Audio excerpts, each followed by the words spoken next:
Hola amigos de 3AM Radio Adventista Online. Un grato placer para mí, quien les habla, Luis Corsino, presentarles en esta ocasión una nueva entrega de su programa. Estamos llevando una serie de videos acerca del infierno.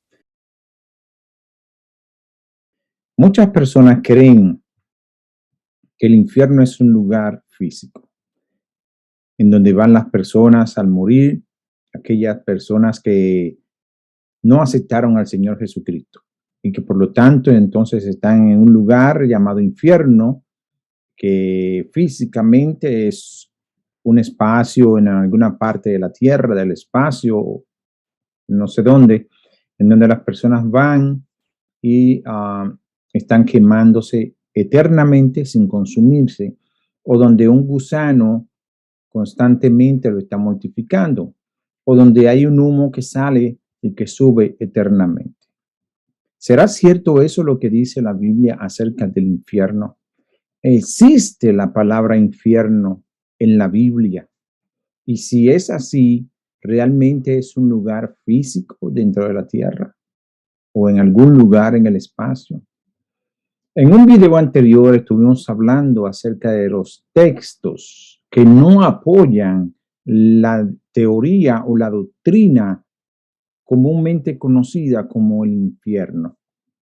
En esta ocasión yo voy a tratar algunos textos, porque son muchos, pero algunos textos que tienen que ver con el apoyo, supuesto apoyo de la Biblia acerca de un infierno. Pero vamos a hacerlo a la luz de lo que dice la misma Biblia.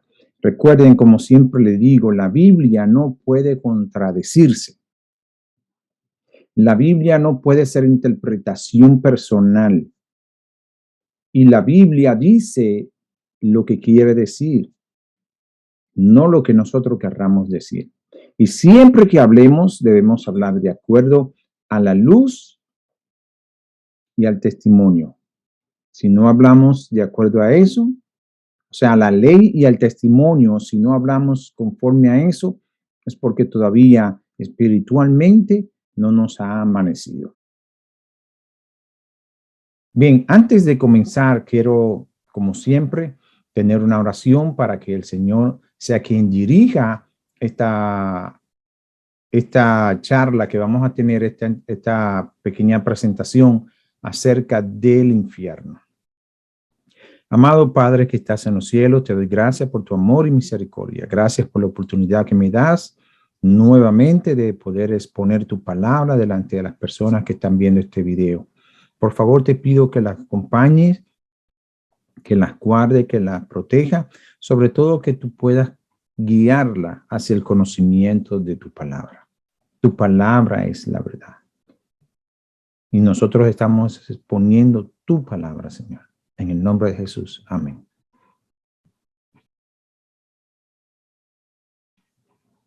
Bien, como les decía, en esta ocasión vamos a trabajar con algunos textos que los protestantes y la Iglesia Católica utilizan para afirmar la existencia de un infierno.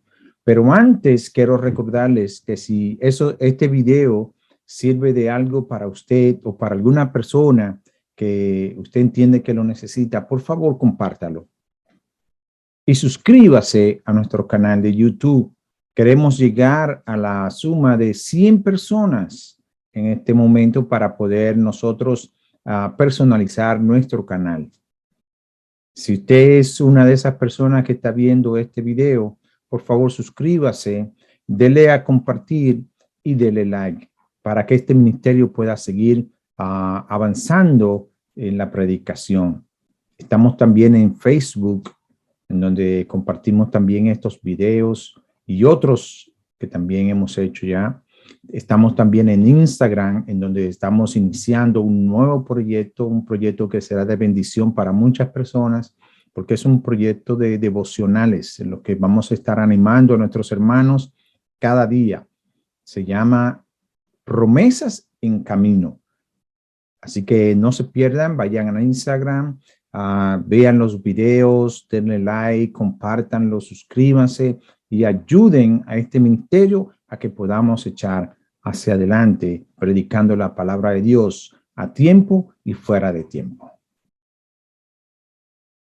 Bien, sin más preámbulo, quiero entonces comenzar con nuestro primer texto de este video en el que vamos a estar analizando qué dice la palabra de Dios con respecto a la existencia de un infierno y el supuesto apoyo que la Biblia da de acuerdo a los protestantes y de acuerdo a la Iglesia Católica. Veamos este texto que se encuentra en Mateo 25, capítulo 25, versículos 41 y 46. Leamos. Entonces dirá también a los de la izquierda: apartaos de mí, malditos, al fuego eterno preparado para el diablo y sus ángeles, e irán estos al castigo eterno y los justos a la vida eterna. ¿Qué está diciendo la palabra de Dios en este momento? Recuerden que quien está hablando en esa ocasión es el propio Señor Jesucristo, hablando en la parábola de los cabritos y de los corderitos, quienes serán al final dos grupos de personas que estarán vivos o que van a recibir su recompensa final. Los corderitos estarán a la derecha, los cabritos estarán hacia la izquierda.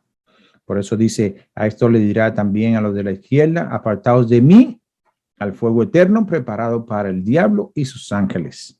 Y a los de la derecha, entonces estos recibirán la vida eterna. Supuestamente ese texto apoya la idea de un infierno porque allí habla de un fuego eterno y de un castigo eterno. ¿Quiere decir eso que ese fuego estaría ardiendo eternamente sin apagarse? O que las personas que en este caso estarán hacia la izquierda porque habrán rechazado al Señor Jesucristo y su palabra, estarán en un castigo eterno. En un video anterior, yo estoy hablando acerca de las organizaciones civiles que tienen que ver con los derechos humanos. Esas organizaciones propugnan por un castigo justo para una persona que infrinja la ley. Nosotros tenemos diferentes niveles de castigo o diferentes niveles de condena.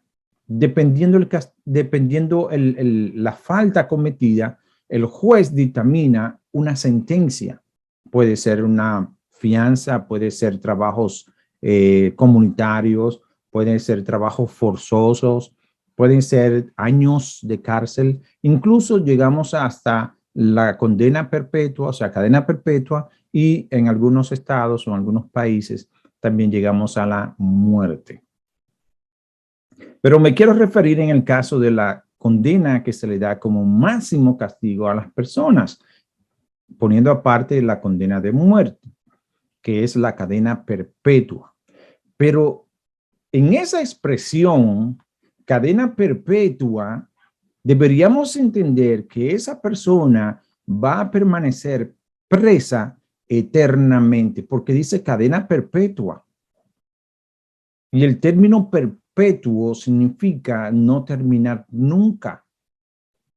O sea, eternamente. Y no es así, porque inmediatamente la persona muere, deja de estar preso. Se acabó su condena, es libre porque no está encarcelado.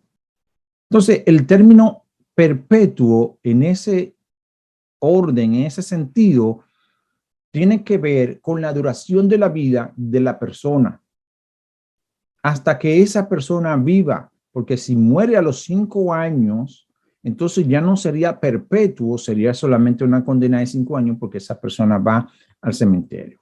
Para no alargar más el asunto, vamos a ver la explicación que tiene la Biblia con respecto a lo que es eterno, perpetuo.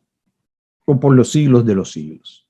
En algunos casos, en donde no se debe tomar de manera literal esa expresión, como no se hace de manera literal en la condena que se le dan a los presos. La primera es Jeremías 17:27. Dice ese texto: pero si no me oyereis para santificar el día de reposo, o sea, el sábado, y para no traer carga ni materia, ni meterla por las puertas de Jerusalén en día de reposo, yo haré descender fuego en sus puertas y consumirán los palacios de Jerusalén y no se apagará.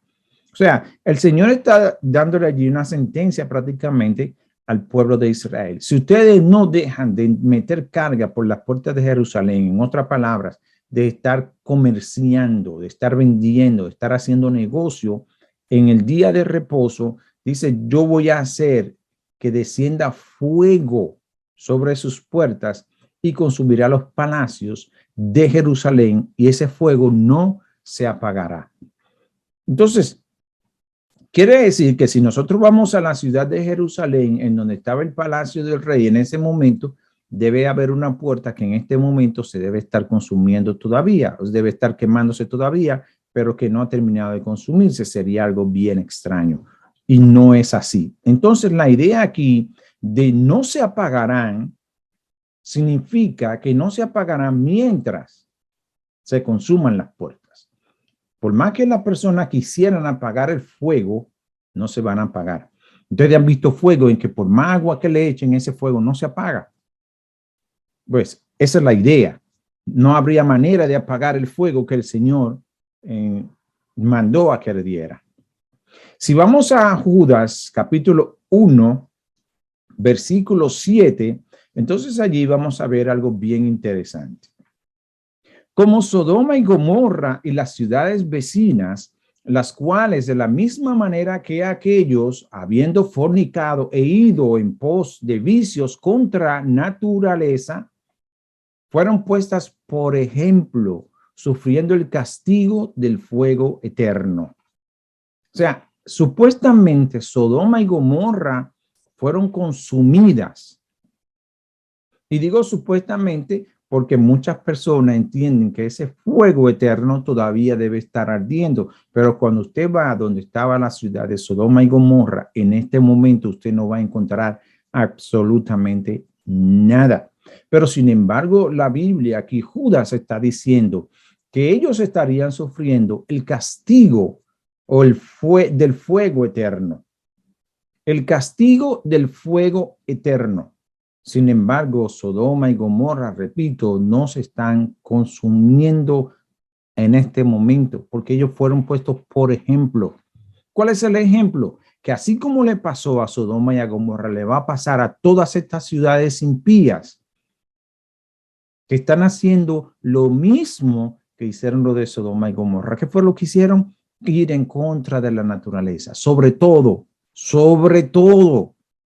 en el término de homosexualidad y todas las derivantes, y todas las variantes y todos los términos que se han inventado en estos días.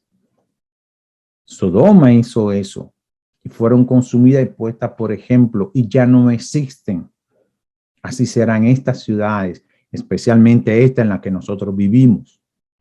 Estados Unidos, Francia, Alemania, Rusia, esas superpotencias donde la corrupción y la degradación moral que existe es insoportable.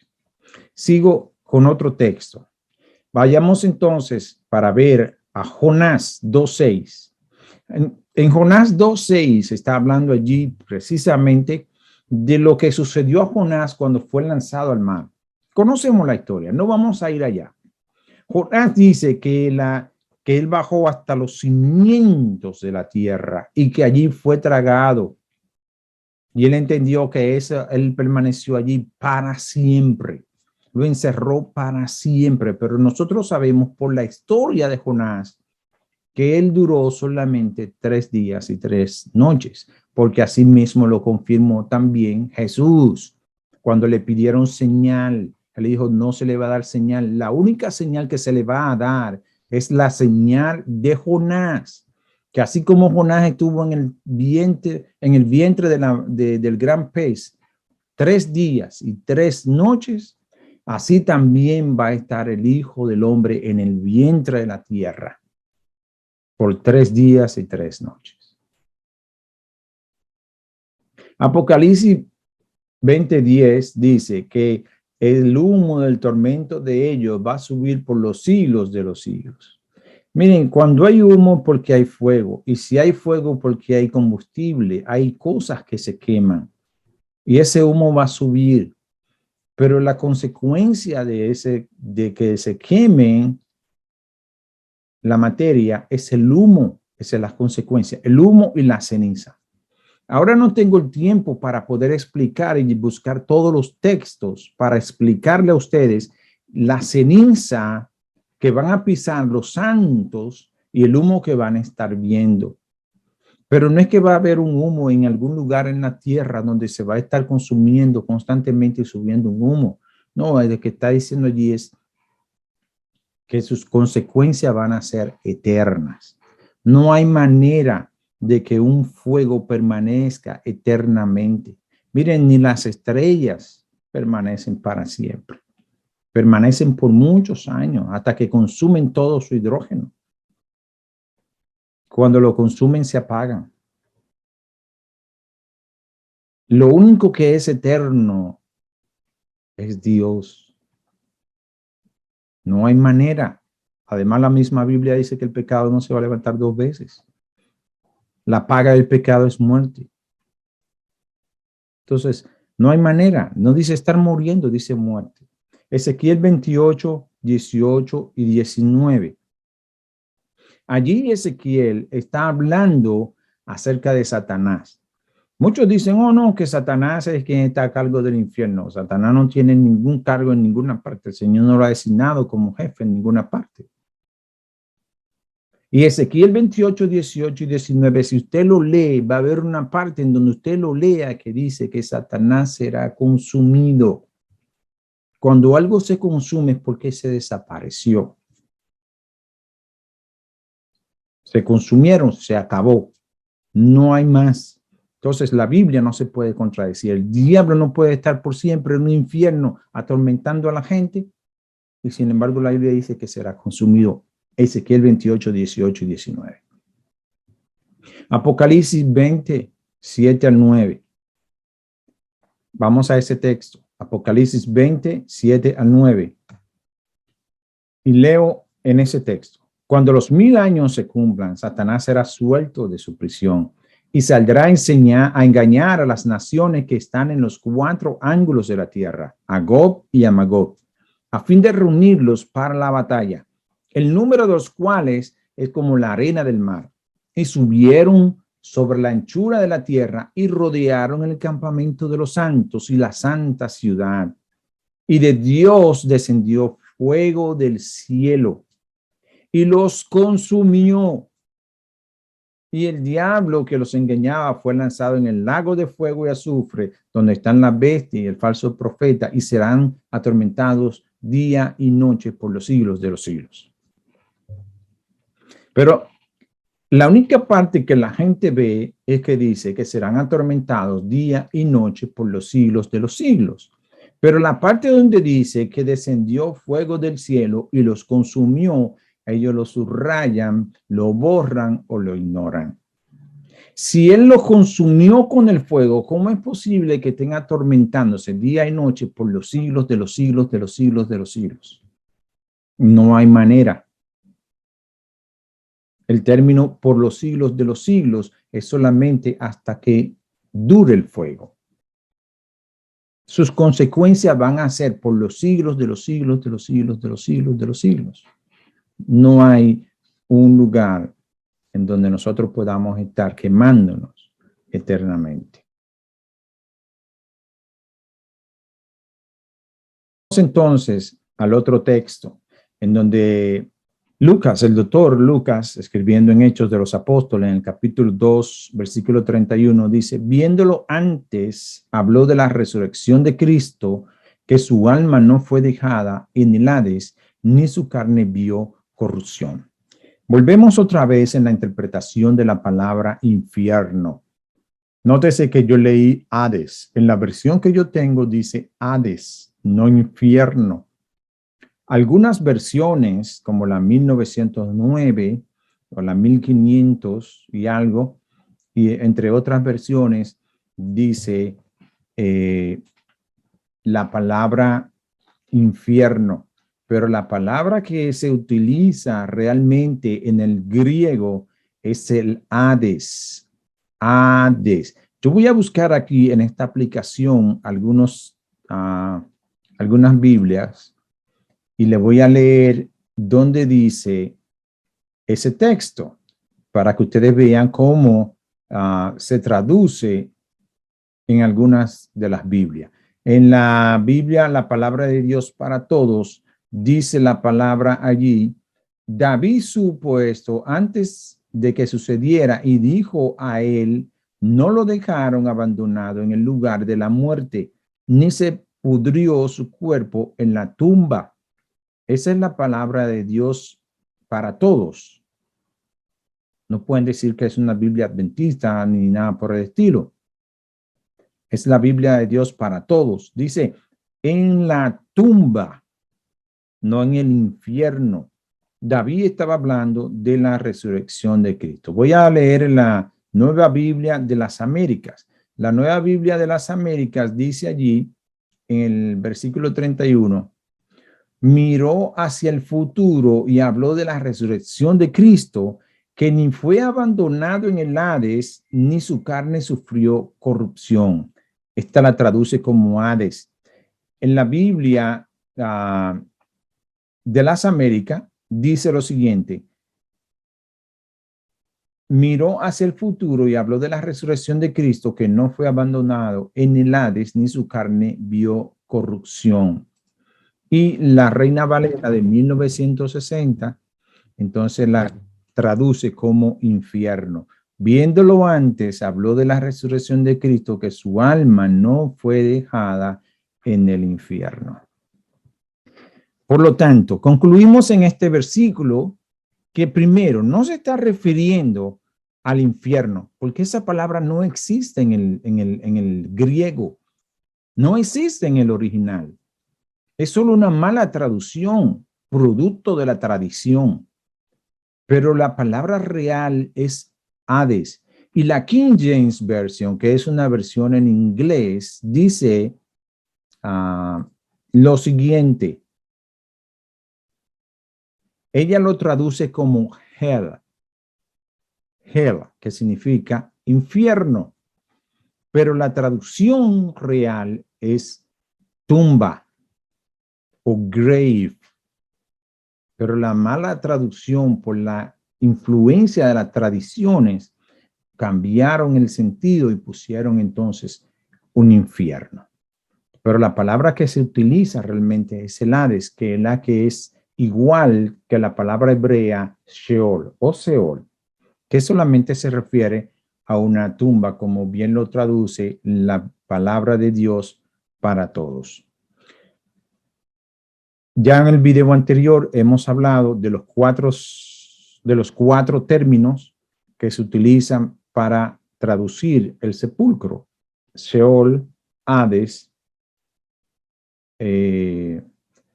infierno y Tártaros o lago de fuego. Tártaro y lago de fuego. Vayamos entonces a nuestro próximo texto. Este se encuentra en Primera de Pedro 3, 19 y 20. Dice lo siguiente, en el cual también fue y predicó a los espíritus encarcelados, los que en otro tiempo desobedecieron, cuando una vez esperaba la paciencia de Dios en los días de Noé, mientras se preparaba el arca, en el cual pocas personas, es decir, 8, fueron salvadas por el agua. Miren, este texto puede ser un poco, vamos a decir, difícil de entender, porque Pedro está hablando allí que Jesucristo, o da a entender allí, que Jesucristo, cuando murió es la interpretación popular. Cuando Cristo muere y desciende al infierno, recuerden, era versión popular que estoy diciendo. Cuando Cristo muere, desciende al infierno y va y predica a las personas que vivieron cuando Noé para que se arrepientan. Si es así, ¿cuál sería el objetivo de nosotros hacerle caso al Señor en esta vida y no esperar a morirnos para que entonces se nos predique cuando estemos muertos y nosotros tener la oportunidad de arrepentirnos? Fuera muy fácil de esa manera. Suena como una versión de otra denominación en la cual nosotros, cuando muramos en el milenio, vamos a resucitar, vamos a estar aquí todo en el paraíso y vamos a tener la oportunidad de poder escuchar acerca del Señor y arrepentirnos. Yo quisiera hacerlo así y poder disfrutar esta vida.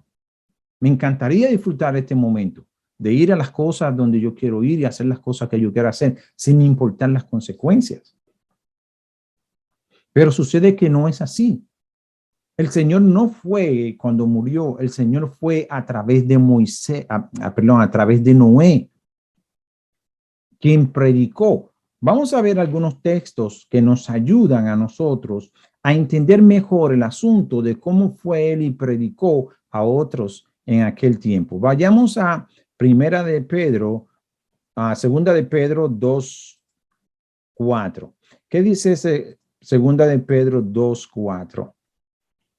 Dios no dejó sin castigo a los ángeles que pecaron, al contrario, los envió al infierno y los puso en cavernas oscuras, donde estarán hasta el día del juicio.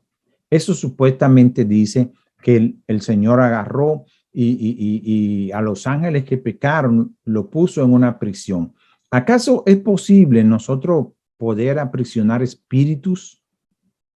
O no nosotros, sino Dios. ¿Se puede aprisionar un espíritu? Claro que no, son espíritus, no pueden estar encarcelados. Ahora, ¿de qué manera dice que están encarcelados? Porque allí el texto de Segunda de Pedro está diciendo y afirmando lo que dice Primera de Pedro 3:19 y 20, que el Señor no dejó sin castigo a los ángeles que pecaron. Al contrario, los envió al infierno. Y la palabra traducida allí, en aquel lugar, para infierno, es la siguiente.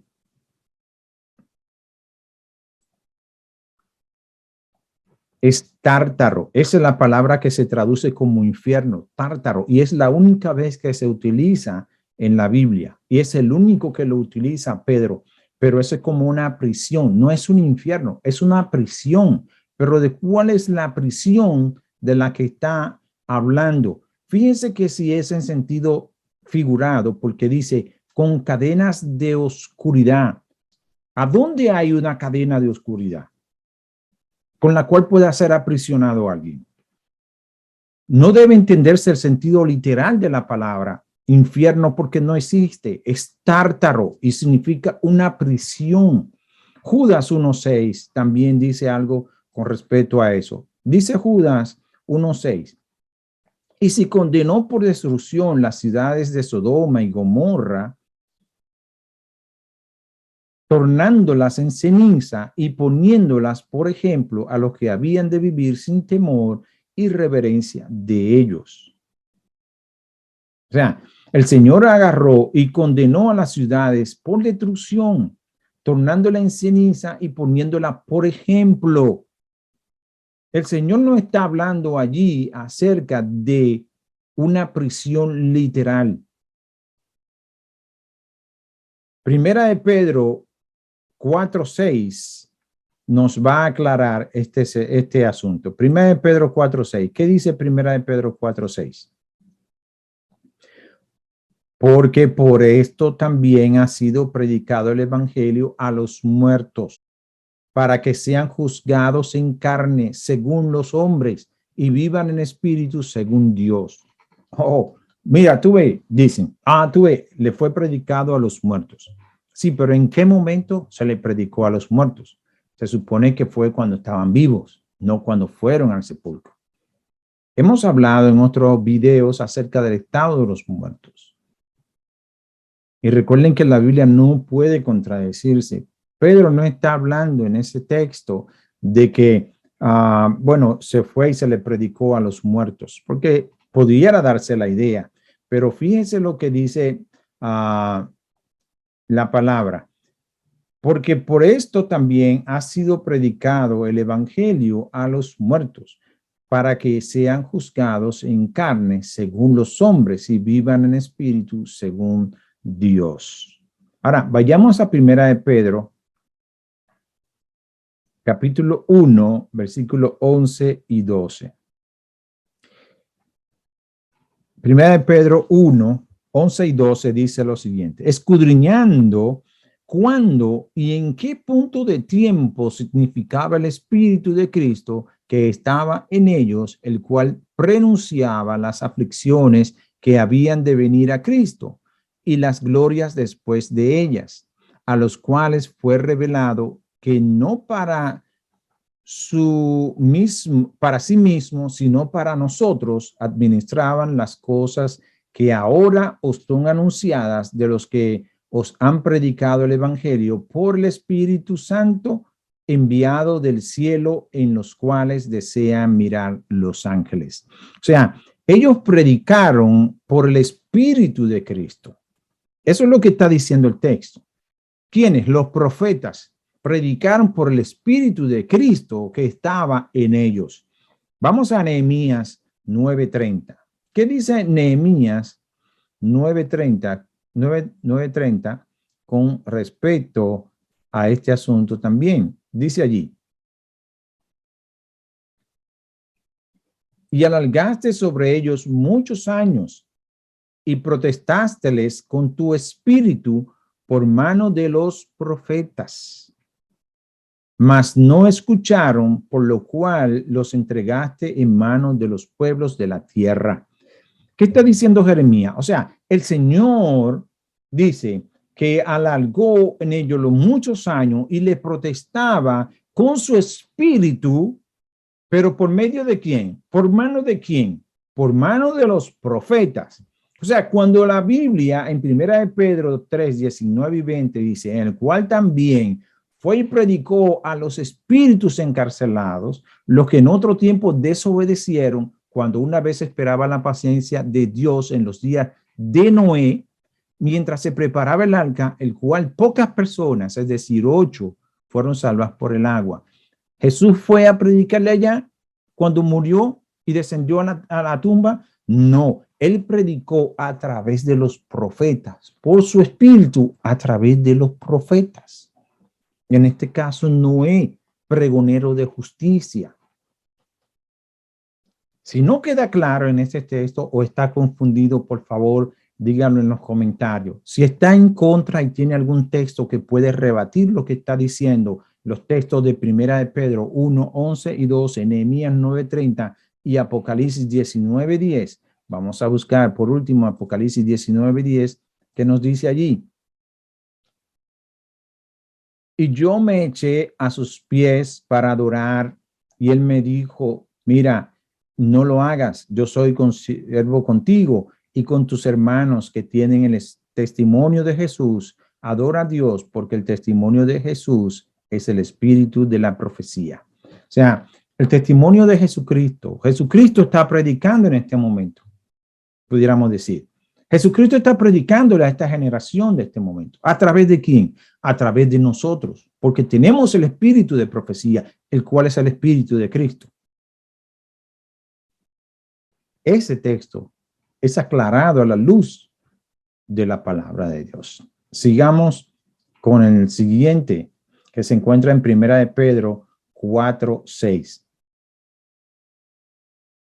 Leo en 1 de Pedro 4:6, dice, porque por esto también ha sido predicado el evangelio a los muertos, para que sean juzgados en carne según los hombres, pero vivan en espíritu según Dios.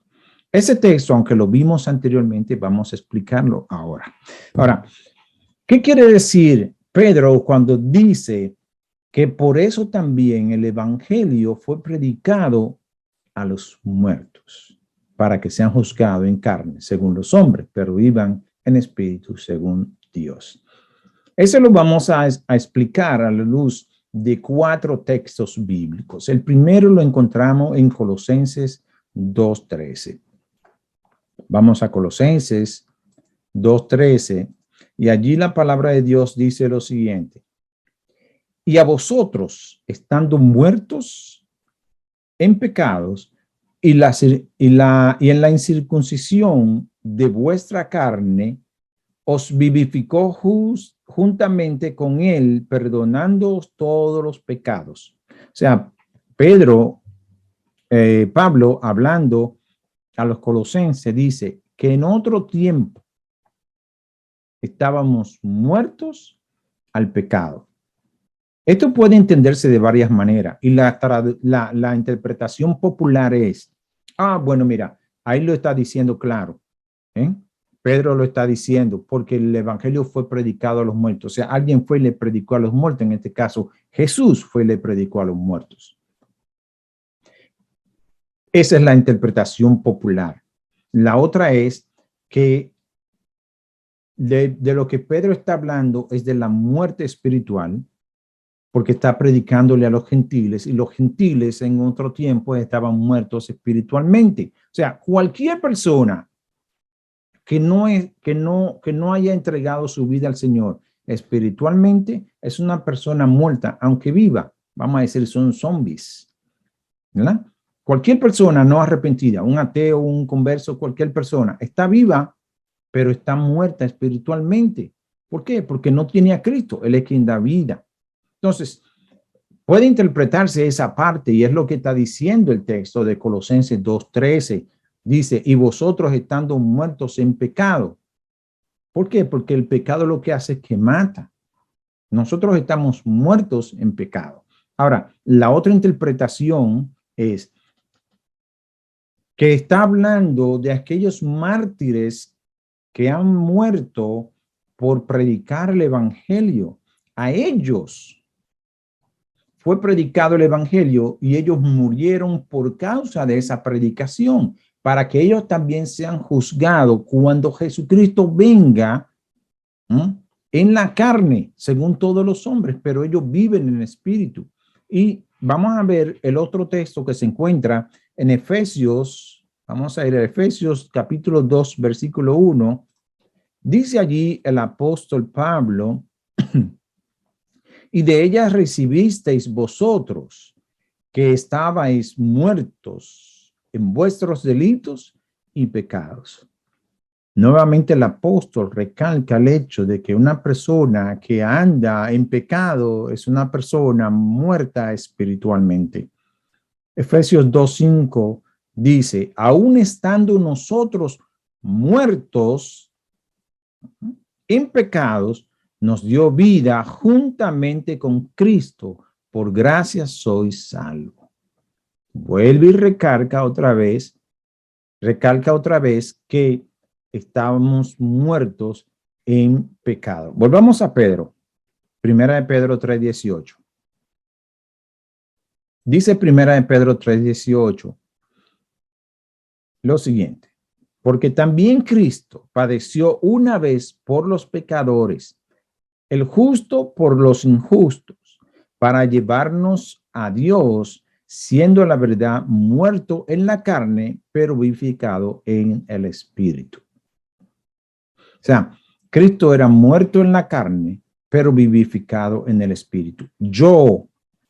Pablo, vamos a decir Pablo cuando dice en el momento del bautismo, porque sepultado fui juntamente con Cristo a través del bautismo y ahora ya no vivo yo, vive Cristo en mí. Cuando yo me bautizo, yo muero y en otro tiempo estaba muerto, pero ya ahora al salir del agua soy resucitado nuevamente. Lo que quiere decir que ese texto no está hablando de una persona que murió y que alguien fue y le predicó, porque entonces tendríamos que aceptar la idea de un estado de los muertos consciente en donde pueden hablar, pueden sentir y pueden hacer muchísimas cosas, sobre todo vivir eternamente, lo cual solamente podrán hacer los justos, de acuerdo a la palabra de Dios.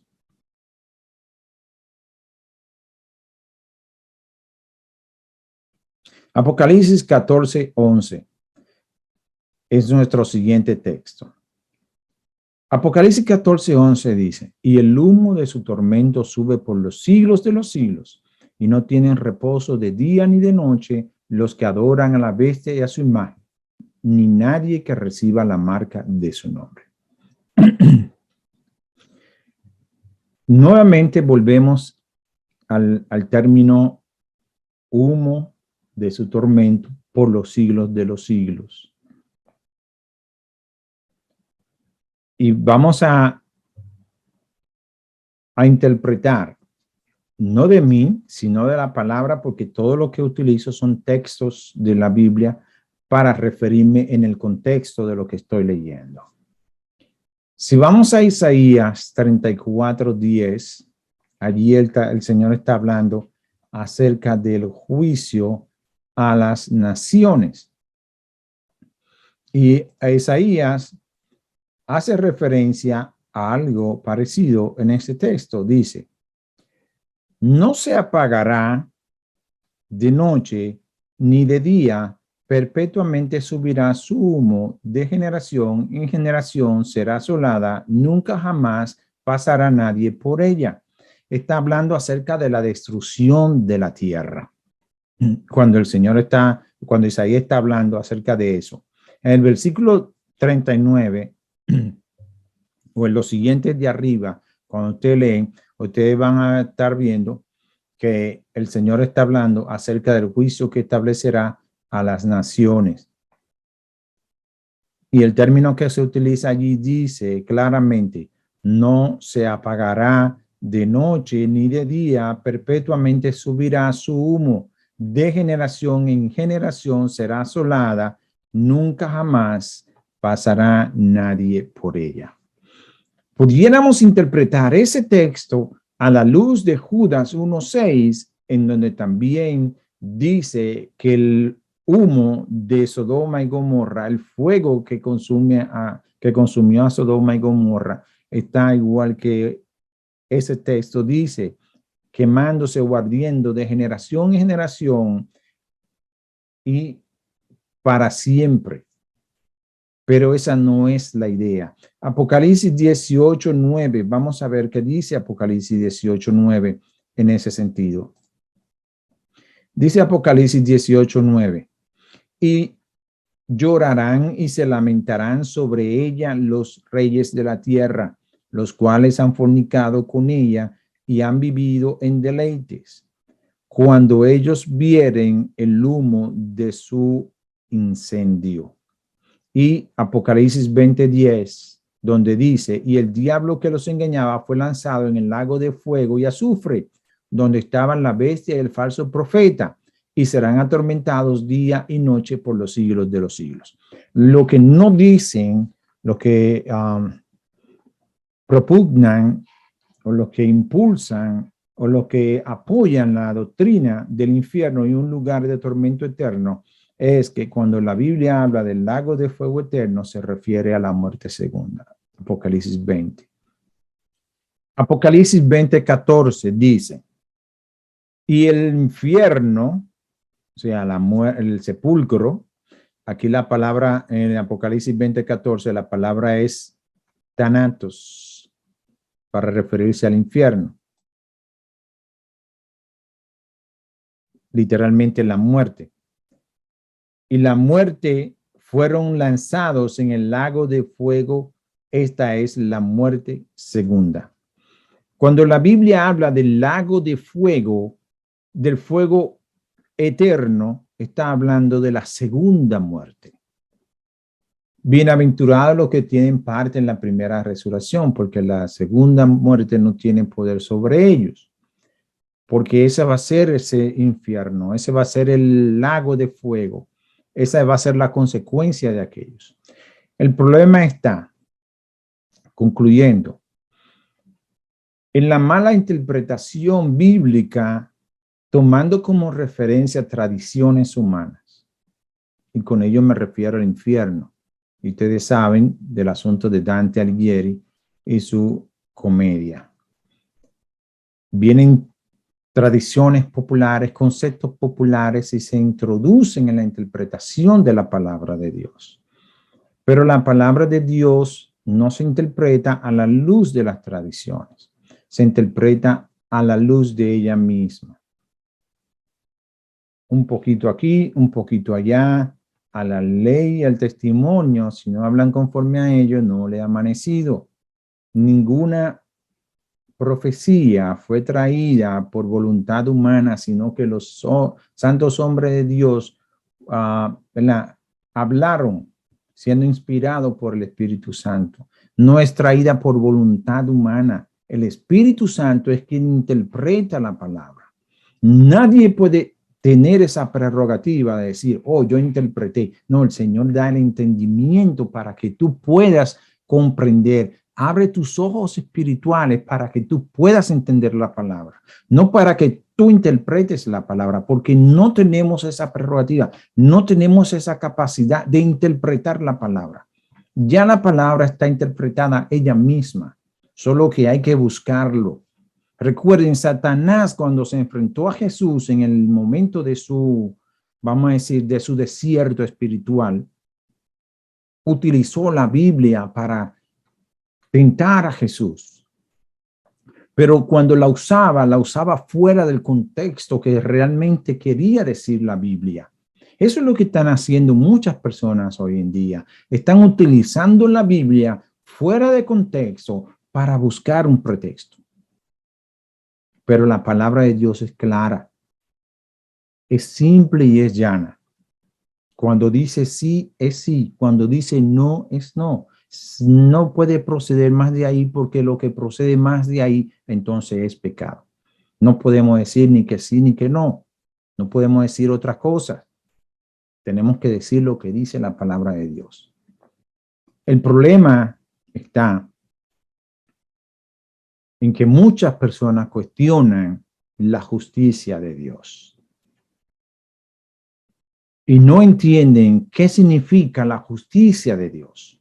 En un próximo video yo voy a tomarme el tiempo para investigar y para compilar textos de la Biblia donde habla de la justicia de Dios, porque dicen, Dios tiene que ser justo. ¿Cómo es posible que una persona que haya hecho atrocidades aquí en la tierra, simplemente lo que va a tocar es morir y punto, y se acabó? No, la justicia de Dios tiene que manifestarse y esa persona tiene que arder en el infierno eternamente. Amigo, ¿cómo es posible que si humanamente a las personas no le dan un castigo mayor al hecho cometido, cómo usted cree que Dios va a hacer algo así? Entonces los humanos tienen más justicia que Dios. ¿Por qué si usted se roba una gallina no lo condenan a la horca o a la guillotina o a la cámara de gas? ¿Porque se robó una gallina o porque se robó $1 o porque se fue al colmado o a la bodega o donde sea y se robó una compra de comida porque su familia tenía hambre? Lo van a condenar a la muerte. Pero si los hombres saben tener justicia, entonces ¿cómo Dios no va a saber tener justicia? Además, la justicia de Dios es misericordiosa. El acto de Dios eliminar a los impíos es un acto de justicia y misericordia al mismo tiempo. No quieran hacer a Dios un Dios sanguinario porque no es el Dios que presenta la Biblia. No quieran hacer a un Dios vengativo en el sentido humano porque Dios no es hombre. Dios es Dios, es justo y Él va a aplicar el castigo que merece cada uno de nosotros, no el que nosotros querramos. Con razón David dijo, cuando él hizo el censo y el Señor le llamó la atención y le dice, toma una decisión, o quiere que te castigue yo o quiere que te castiguen los hombres. ¿Qué fue lo que dijo David? Líbrame Dios de que yo pueda caer en manos de los hombres, que me juzgue Dios. Pero ¿por qué él prefirió que Dios lo juzgara? ¿Acaso Dios no podía ser más severo con él? No, porque la justicia que Dios le iba a aplicar era un acto de misericordia para David. Pero el acto de justicia que le iban a aplicar los hombres era un acto de justicia vengativo. ¿Entienden esa parte? Pero eso lo vamos a ampliar más luego. Yo espero que el Señor los bendiga, mis hermanos. Si tienen dudas, si tienen confusión, si están en contra de todo lo que yo he dicho hasta ahora, tienen todo el derecho de ir a los comentarios y dejar allí sus comentarios. Yo estoy seguro que cuando yo lea sus comentarios a favor o en contra, si tengo que responderle, yo le voy a responder de acuerdo a lo que dice la palabra de Dios. No importa qué pastor, no importa qué teólogo, no importa qué doctor en divinidad, en Espíritu Santo, en Cristología, lo diga. Este asunto no se trata de sabiduría humana, se trata de sabiduría que viene de Dios. Que el Señor los bendiga. Nos vemos en una próxima ocasión. Recuerden darle like y compartir. Dios les bendiga.